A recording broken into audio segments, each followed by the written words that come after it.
Every Thursday if I am correct ಅಥವಾ ವಾರದಲ್ಲಿ ಯಾವುದೋ ಒಂದು ಸ್ಪೆಸಿಫಿಕ್ ಡೇ ಪ್ರತಿ ವಾರವೂ ಕೂಡ ಮೀಟಿಂಗ್ ಆಗ್ತಾ ಇದೆ, ಅಪ್ಡೇಟ್ಗಳನ್ನು ತೆಗೆದುಕೊಳ್ತಾ ಇದೆ ಎಲೆಕ್ಷನ್ ಕಮಿಷನ್. ಅಂದ್ರೆ ಪೊಲಿಟಿಕಲ್ ಪಾರ್ಟೀಸ್ ಅಂದ್ರೆ ಪಕ್ಷಗಳಿಂದಾನೇ ಇದಕ್ಕೆ ಸಹಕಾರ ಸರಿಯಾಗಿ ಸಿಗ್ತಿಲ್ವಾ ಅನ್ನೋ ಅನುಮಾನ ಬಂದ್ಬಿಡುತ್ತೆ.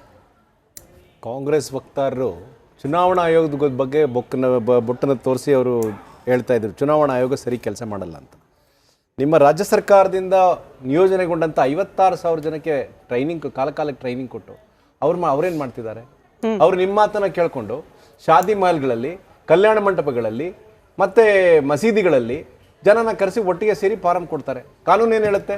ಇದು ನೀವು ಪ್ರತಿ ಮನೆಗೆ ಹೋಗ್ಬೇಕು, ಅಲ್ಲ ಅಂಟಿಸ್ಬೇಕು, ಅವ್ರ ಹತ್ರ ಕೊಡಬೇಕು, ಅವ್ರು ಕೊಟ್ಟದನ್ನ ಭರ್ತಿ ಮಾಡಿಸಿ ಮತ್ತೆ ಅವ್ರನ್ನ ಕಲೆಕ್ಟ್ ಮಾಡ್ಕೊಳ್ಳೋ ಪ್ರಯತ್ನ ಮಾಡಬೇಕು ಅಂತ ಅವ್ರು ಹೇಳ್ತಾರೆ. ಇವ್ರೇನು ಮಾಡ್ತಾರೆ? ಇವ್ರು ಈ ಥರ ಶಾದಿ ಮಾಲಲ್ಲಿ ಅಲ್ಲಿ ಇಲ್ಲಿ ಮಾಡುವಂಥ ಕೆಲಸನ ಮಾಡ್ತಾರೆ. ಈ 37,454 ಸಹಾಯ ಕೇಂದ್ರಗಳನ್ನು ಮಾಡಿದ್ದಾರೆ ಇವತ್ತು ರಾಜ್ಯದಲ್ಲಿ.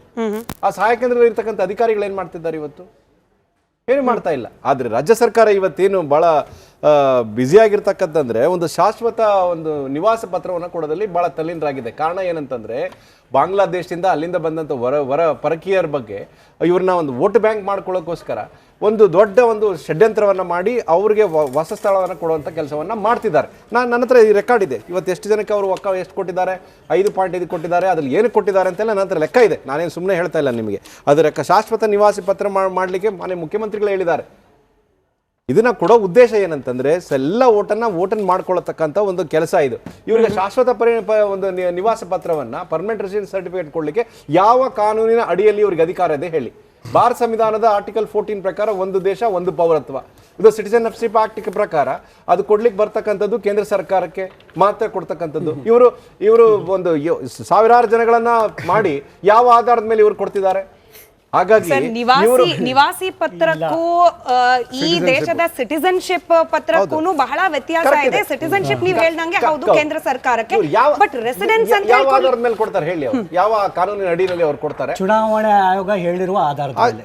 ಚುನಾವಣಾ ಆಯೋಗ ಪಾಯಿಂಟ್ ನಂಬರ್ 6 ಹೇಳ್ತಾ ಇದೆ, PRC 6 ಹೇಳ್ತಾ ಇದೆ, PRC ಅನ್ನ ಏನು ರೀಜನಲ್ ನೋಡಿದೀನಿ. ಯಾವ ಆಧಾರದ ಮೇಲೆ ಕೊಡ್ತಾರೆ ಅಂತ ಪ್ರಶ್ನೆ. ಯಾವ ಆಧಾರದ ಮೇಲೆ ಅಂದ್ರೆ ಚುನಾವಣಾ ಆಯೋಗ ಹೇಳ್ತಾರೆ. ನಾವೇನು ಫಾರ್ಮ್ ಅನ್ನ ಒಂದ್ ನಿಮಿಷಕ್ಕೇನು ನಾವೊಂದು ಸರೋವರ್ ಆ ಫಾರ್ಮ್ ಅಲ್ಲೇ ಇದೆ ನಿವಾಸಿ ಪತ್ರ ಕೊಡಿ. ಈ ಕಾಂಗ್ರೆಸ್ ಸರ್ಕಾರದವರು ನಿವಾಸಿ ಪತ್ರ ಕೊಡುವಂತ ಆಸಕ್ತಿ ಮತ್ತೆ ಇದನ್ನ ಉತ್ಸಾಹವನ್ನ ಬೇರೆ ವಿಚಾರಕ್ಕೆ ತೋರಿಸಿದ್ರೆ ಇಷ್ಟು ಗೊಂದಗಳ ಗೂಢ ಆಗ್ತಿರ್ಲಿಲ್ಲ ಅಂತ ನನ್ನ ಅಭಿಪ್ರಾಯ. ಅಲ್ಲ, ನೀವು ಯಾವ ಆಧಾರದ ಮೇಲೆ ಕೊಡ್ತಿದ್ದಾರೆ ಅಂತ ಒಂದಷ್ಟು ನಿಯಮಗಳಿದೆ. 10 ವರ್ಷ ಇಲ್ಲಿ ಇರಬೇಕು, ಅಂದ್ರೆ ರಿಜಿಸ್ಟರ್ಡ್ ಎಜುಕೇಶನಲ್ ಇನ್ಸ್ಟಿಟ್ಯೂಷನ್ಗಳಲ್ಲಿ ವಿದ್ಯಾಭ್ಯಾಸ ಮಾಡಿರಬೇಕು, ಮದುವೆ ಆಗಿದ್ರೆ ಮದುವೆ ಆಗಿದ್ದ ವ್ಯಕ್ತಿ. ನನಗೆ ಡೊಮಿಸೈಲ್ ಸರ್ಟಿಫಿಕೇಟ್ ಕೊಡ್ಲಿಕ್ಕೆ ರಾಜ್ಯ ಸರ್ಕಾರಕ್ಕೆ ಅಧಿಕಾರ ಇದೆ. ಅದು ನಾನು ಹೇಳ್ತಾ ಇರೋದು ಯಾವ ಉತ್ಸಾಹವನ್ನ ಈ ಕರ್ನಾಟಕ ಸರ್ಕಾರದವರು ತೋರಿಸಿದಾರೋ ಅದೇ ಕಾಂಗ್ರೆಸ್ ಪಕ್ಷದವರು ಅದೇ ಉತ್ಸಾಹನ ಬೇರೆ ತೋರಿಸಿ ಇಷ್ಟೊಂದು ಅನುಕೂಲ ಆಗಲಿ ಮತದಾರರಿಗೆ. 44 ನಿಮಿಷ ಆಯ್ತು, ಒಂದು ರಿಯಾಕ್ಷನ್ ತಗೊಂಡಿಲ್ಲ. ಪ್ರದೀಪ್ ಅವರೇ, ಆಲ್ರೆಡಿ ಕಾಂಪ್ಲಿಕೇಟೆಡ್ ಒಂದಷ್ಟು ಗೊಂದಲಗಳಿರೋ ಸಂದರ್ಭದಲ್ಲಿ ಗ್ಯಾರಂಟಿಗಳನ್ನ ಜೋಡಿಸ್ಬಿಡೋದು, ಈಗ SIR ಅಲ್ಲಿ ಹೆಸರು ಹೋಯ್ತು ಅಂತಂದ್ರೆ ನಾವು ಗ್ಯಾರಂಟಿ ನಿಲ್ಲಿಸಬೇಕಾಗತ್ತೆ ಅಥವಾ ಅಂತವರಿಗೆ ಗ್ಯಾರಂಟಿ ಕೊಡ್ಲಿಕ್ಕೆ ಅವಕಾಶ ಇರೋದಿಲ್ಲ ಅಂತ ಹೇಳೋದು, ಅಥವಾ ಈ ಮತದಾನದ ಹಕ್ಕಿನಿಂದ ಯಾರನ್ನ ಕಿತ್ಕೊಳ್ಳೋ ಪ್ರಯತ್ನ ಕೇಂದ್ರ ಸರ್ಕಾರ SIR ಮೂಲಕ ಮಾಡ್ತಿದೆ, ಅವ್ರಿಗೆ ನಾವು PRC ಮೂಲಕ ಒಂದು ಹೊಸ ರೂಟ್ ಕೊಡ್ತೀವಿ ಅನ್ನೋ ರೀತಿಯ ರಾಜಕೀಯ ಸ್ಟೇಟ್ಮೆಂಟ್ಗಳು. ಅಂದ್ರೆ ಇರೋ ಗೊಂದಲ ಸಾಲದು ಅಂತ ಹೇಳಿ ರಾಜಕೀಯ ಪಕ್ಷಗಳು ಇಂತಹ ಹೇಳಿಕೆಗಳನ್ನು ಕೊಡ್ತಿದ್ಯಾ ಅಂತ. ಈಗ ಯತ್ನಾಳ್ ಸರ್ ನಿಜವಾಗ್ಲೂ ಬಹಳ ಸಂಕ್ಷಿಪ್ತವಾಗಿ ಹೇಳಿದ್ರು. ಅವರು ಇದರಲ್ಲಿ ಯಾವ ಡಿಲಿಷನು ಇಲ್ಲ, ಆ್ಯಡಿಂಗು ಇಲ್ಲ, ಜಸ್ಟ್ ಎನ್ಯುಮರೇಷನ್ ಫಾರ್ಮ್ ಕೊಡಿ, ತೋರಿಸಲ್ಲ ಇದು ಕೊಡಿ ಕೊಟ್ಟಿದ್ದಾರಲ್ಲ ಫಿಲಪ್ ಮಾಡ್ಕೊಡಿ. ಅವ್ರು ಹೇಳಿದ್ರು ಚುನಾವಣಾ ಆಯೋಗ ಏನು ಹೇಳಿದೆ ಅಂದರೆ ಇಲ್ಲಿ ಏನು ಫಿಲಪ್ ಮಾಡಿದಾರಲ್ಲ ಮೇಲ್ಗಡೆ ಇದು ಸರಿಯಾಗಿದ್ದರೆ ಮಾಹಿತಿ ನೀವು ಸೈನ್ ಹಾಕ್ಕೊಟ್ರೆ ತಗೋತಾರೆ.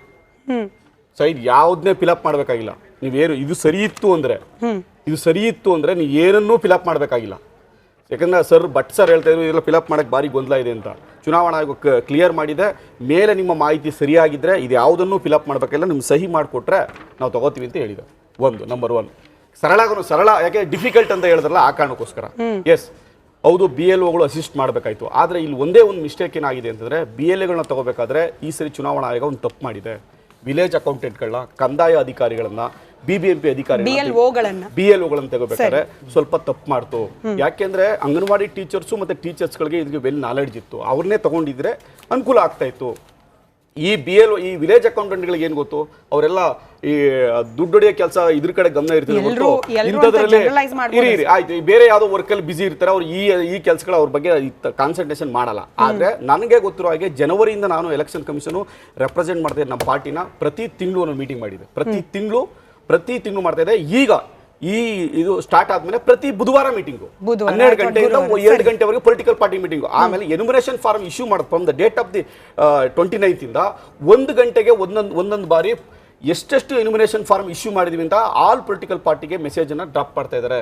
ಅದು ನಮ್ಮೆಲ್ಲರಿಗೂ ಮಾಹಿತಿ ಬರ್ತಾ ಇದೆ. ಪೊಲಿಟಿಕಲ್ ಪಾರ್ಟಿ ಯಾರು ನಾವು ಹೆಸರನ್ನ ದಾಖಲು ಮಾಡಿದ್ವಿ ಎಲೆಕ್ಷನ್ ಕಮಿಷನ್ ಆಫ್ ಇದಕ್ಕೆ, ಚೀಫ್ ಎಲೆಕ್ಷನ್ ಕಮಿಷನರ್ಗೆ, ಅವ್ರಿಗೆ ಆ ಮಾಹಿತಿ ಬರ್ತಾ ಇದೆ.